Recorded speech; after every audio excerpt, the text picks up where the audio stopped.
Bonjour à tous. Alors, quel est le bon moment pour démarrer une mission de management de transition?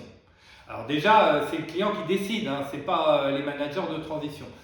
Nous, ce qu'on a remarqué sur un temps long, une quinzaine d'années, on a travaillé dans 40 pays, c'est qu'il y a une configuration statistique qui revient très fréquemment dans nos missions.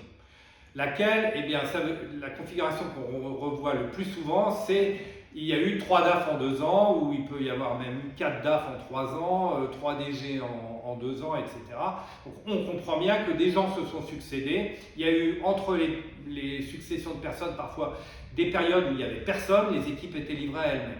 Alors, souvent, on essaie de comprendre pourquoi il y a eu 3 DAF en 2 ans. Alors, le client nous dit oui, mais ce n'étaient pas des cadors, etc. Alors, ça veut dire que l'entreprise est incapable de recruter. Nous, on ne travaille que pour des grands corporates ou que pour des entreprises, des ETI adossées à des fonds d'investissement.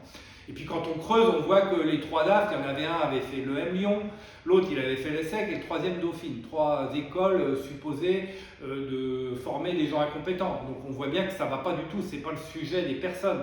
Quand il y a 3 DAF en 2 ans, le sujet c'est que peut-être on a fait venir des gens et on ne leur a pas donné les moyens pour agir, ou on les a lancés sur trop de priorités à la fois, ou ils n'avaient pas les bonnes priorités, ou ils n'avaient pas l'écoute de la direction générale par rapport aux analyses qu'ils avaient menées sur la situation de l'entreprise.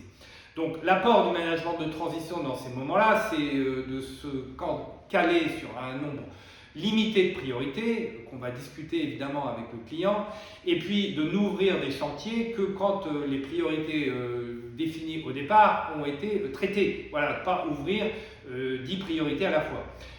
À ce prix-là, en limitant le nombre de priorités et en se focalisant sur un nombre de priorités limitées, qui peuvent être la trésorerie, qui peuvent être la rentabilité, qui peuvent être réglées une fois pour toutes un système d'information, eh bien on va progresser et on va rendre le futur pour la personne qui va nous succéder, donc le directeur financier salarié, le futur beaucoup plus facile, puisqu'on aura aplani un certain nombre de choses dans l'entreprise, des projets auront été réglés une fois pour toutes.